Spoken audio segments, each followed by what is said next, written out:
아멘. 네, 기도하신 모든 분들에게 하나님의 은혜가 함께 하시기를 축복합니다. 오늘 11장 드디어 앞에 이제 10가지 재앙 중에 9가지 이제 재앙이 마무리가 되고 마지막 10번째 이 장자의 죽음죠. 장자뿐만 아니라 처음 난 짐승의 첫 곁까지 죽는 이 장자 재앙이 예고되고 있는 그러한 내용이지요. 1절에 보면 여호와께서 모세에게 이르시기를 내가 이제 한 가지 재앙을 바로와 애굽에 내린 후에야 그가 너희를 여기서 내보내리라. 즉 이 10번째 이 장자의 재앙은 앞에 있었던 9가지 재앙과는 전혀 다른 성격이다라는 것을 보여주죠. 사실은 그런 측면에서 보면 앞에서 이루어졌던 9가지 재앙은 재앙이라고 하기보다는 심판이라기보다는 사실은 하나님의 경고예요. 다르게 얘기하면 하나님이 기회를 주신 것이다라고 볼 수 있지요. 하나님께서는 그 누구도 멸망받는 걸 원하지 않으십니다. 원수까지도 지금도 하나님을 대적하고 하나님을 능욕하는 그 원수들까지도 하나님께서는 그 누구도 멸망받기를 원하지 않으세요. 그래서 하나님께서는 어떻게 하십니까? 길이 참으시고 인내하시는 거예요. 그래서 이 베드로후서 3장 9절에 보면 주의 약속은 어떤 이들이 더디다고 생각하는 것 같이 더딘 것이 아니다. 오직 주께서는 너희를 대하여 오래 참으사 아무도 멸망하지 아니하고 다 회개하기에 이르기를 원하시느니라. 이것은 하나님을 따르는 자들의 이야기가 아니라 하나님을 대적하는 모든 원수들에게도 역시 해당되는 것이지요. 여러분, 이 애굽에 내리고 있는 이 10가지 재앙이 의미하는 건 뭐예요? 한두 번도 아니고 9번씩이나 기회를 준 거예요. 9번씩이나. 이건 기회죠. 회개하고 돌아오라고 하는 하나님의 사인이에요. 마찬가지로 그렇게 오래도록 9번씩이나 기회를 주셨던 것처럼 지금 이 순간도 하나님께서는 우리에게 기회를 주고 계신 거예요. 이 땅 가운데 있는 수많은 영혼들에게 돌아오라, 회개하고 돌아오라라고 하는 그런 하나님의 참으심이 지금도 그 인내가 계속되고 있음을 우리는 알지요. 이것을 믿지 않는 자들이, 알지 못하는 자들이 깨닫게 되기를 축복하고 우리가 그것을 위해서 기도하고 또 그들에게 복음을 증거하고 전도해야 되겠습니다. 그러나 하나님의 인내가 무한정한 것은 아니다. 끝은 있다. 마침내 마지막 심판이 하나님의 인내가 끝나고 마지막 심판의 채찍을 드시는 날이 온다. 그날의 하나님의 심판은 그 누구도 피할 수 없고 그 누구도 그 심판 앞에서 살아남을 수 있는 그런 자는 없는 아주 철저한 하나님의 공의가 성취되어진다. 예외는 없다라고 하는 것이죠. 예수님의 재림과 함께 구원의 문은 굳게 닫히고 절대로 다시 열려지지 않습니다. 이것을 우리는 노아의 방주에서 이미 확인을 했죠. 오늘 우리가 불렀던 찬양 521장 3절에 보면 구원의 문 열렸으니 주의 공로 힘입어 주저 말고 들어가서 생명길로 갑시다. 구원의 문 닫힌 후엔 들어가고 싶으나 한 번 닫힌 구원의 문 또 열려지지 않는다. 노아의 방주가 한 번 닫혔을 때에 그 방주 안에 닿던 이 노아와 그 가족들 이외 모든 인간들은 다 물속에서 수장되었던 것처럼 마찬가지로 이 구원의 문 방주가 닫히는 그날 최종적인 그런 이 구원의 문이 닫히는 그날 이 세상엔 다시는 그 문은 열려지지 않아요.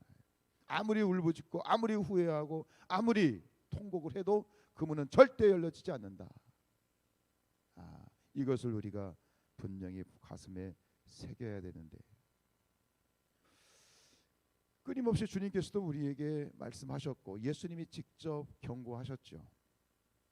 마태복음 24장 29절로 30절 말씀해 보면 그날 환난 후에 즉시 해가 어두워지며 달이 빛을 내지 아니하며 별들이 하늘에서 떨어지며 하늘의 권능들이 흔들리리라. 그때의 인자의 징조가 하늘에서 보이겠고 그때 땅의 모든 족속들이 통곡하며 그들의 인자가 구름을 타고 능력과 큰 영광으로 오는 것을 보리라.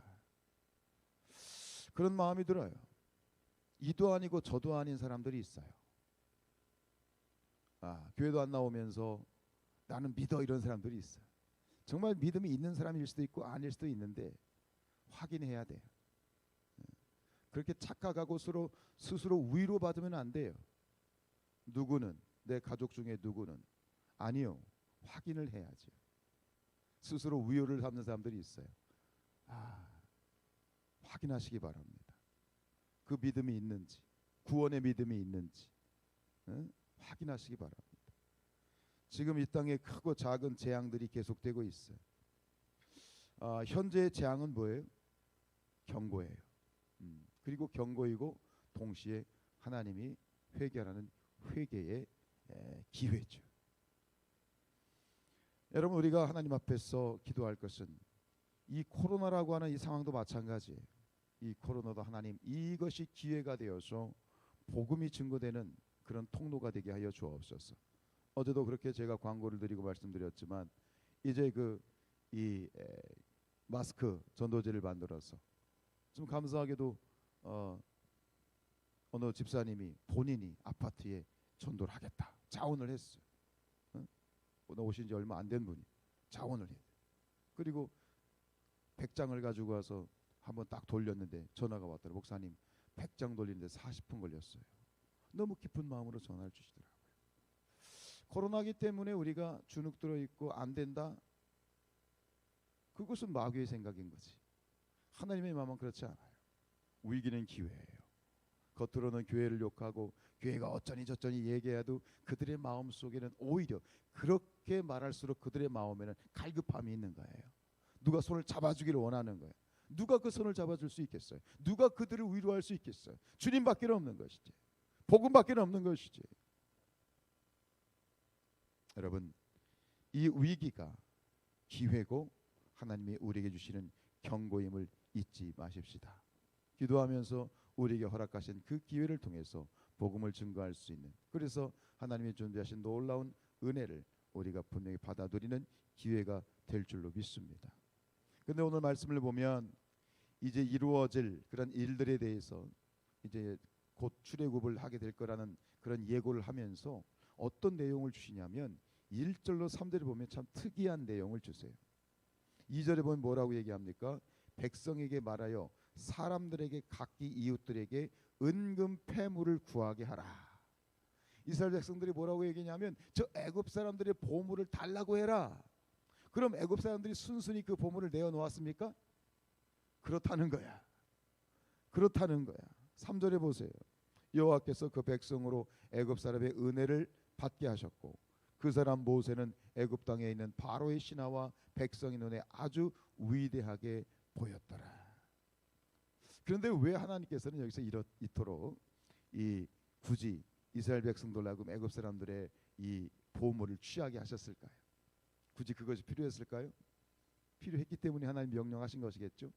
이것은 가깝게는 출애굽기 앞에서 3장에서도 마찬가지고 뒤에서 몇 번 하나님이 말씀하신 그 말씀의 성취인데, 이 말씀이 최초로 예언이 된 곳은 창세기 15장이에요. 모세 하나님이 아브라함과 언약을 맺으실 때 뭐라고 말씀하셨냐면 창세기 15장 14절에 그들이, 이게 약 500년 전에 예언하신 거거든요. 그들이 섬기는 나라를 내가 징벌할지며 그 후에 네 자손이 큰 재물을 이끌고 나오리라. 이것을 아브라함에게 벌써 500여 년 전에 예언을 하셨단 말이에요. 근데 이것이 여기서 성취가 되는 거예요. 근데 왜 굳이 하나님께서는 그 재물을 이스라엘 애굽 사람들의 그 보물을 백성들이 취하게 하셨을까? 이것이 무엇이냐? 이것이 바로 전리품입니다. 승리의 노획물인 거예요. 여러분, 이 10가지 재앙은 단순한 재앙이 아니라 하나님의 전쟁이에요. 하나님이 누구와 전쟁하는 거예요? 애굽의 신들과의 전쟁이에요. 말씀드렸던 것처럼 이 10가지 재앙에 등장하는 뭐 깨구리나 뭐 가축이나 이런 모든 것들은 애굽 사람들이 섬기던 잡신들, 우상들하고 연관이 돼 있어요. 그 하나하나가 그 재앙을 통해서 하나님께서는 애굽 사람들이 숭배하던 그 우상들을 하나씩 깨부신 거예요. 이 모든 과정에서 결국은 뭐예요? 여호와의 승리, 하나님의 승리. 그 승리가 승리로 끝나는 것이 10가지 재앙의 끝이에요. 그러면 옛날에는 전쟁을 하면 뭐가 남아요? 전쟁에서 승리한 사람들은 그 전리품을 얻게 돼요. 예. 애굽과의 전쟁, 애굽의 저 우상들과의 전쟁에서 승리하신 그 승리하신 하나님이 취하신 전리품을, 그 승리의 기쁨이죠. 승리의 기쁨, 그 승리의 기쁨인 전리품을 이스라엘 백성들도 함께 가지면서 우리가 승리하였다라고 하는 것을, 하나님이 승리하셨다는 것을 그들이 실감할 수 있도록 그 전리품을 취하라. 전리품을 취함으로써 승리하시는 하나님의 백성으로서의 감격과 기쁨을 함께 나누게 하셨던 거예요. 또 다른 또 중요한 의미가 있지만 첫 번째는 바로 이것이 전리품이에요. 오늘 이 새벽에 우리가 하나님 앞에 기도했으면 좋겠어요. 우리도 하나님 이 승리의 전리품을 취하게 하옵소서. 이미 우리는 예수 그리스도, 우리의 대장 되신 예수 그리스도를 믿음으로 말미암아 우리는 구원이라고 하는 전리품을 우리는 받았어요. 천국이라는 전리품을 우리가 취하였어. 아멘이죠? 근데 그 구원의 기쁨과 감격 가운데에서 멈출 것이 아니라 한 걸음 더 나아가서 우리가 하나님 앞에 오늘도 매일의 우리의 삶이 전쟁이잖아요. 하루하루의 우리의 신앙의 삶이 전쟁이잖아요. 이 전쟁에서 승리케 하시고 그 승리의 전리품을 취할 수 있도록 주여 자비를 베풀어 주시옵소서. 이 승리의 기쁨을 누리게 하옵소서 하는 기도를 했으면 좋겠어요. 우리가 무엇으로 우리의 영적 전쟁에 이 전리품을 취할 수 있을까요? 기도의 전리품이다. 기도의 전리품이다. 기도함으로 매일매일의 영적 전쟁 가운데 전혀 생각하지 못했던, 전혀 뜻밖의 어떤 상황 가운데에서도 주눅들지 않고 머무르지 않고 널브러져 있지 않고 다시 일어나서 기도로 승리하는 거죠. 기도로 싸워야지. 기도가 정답이에요.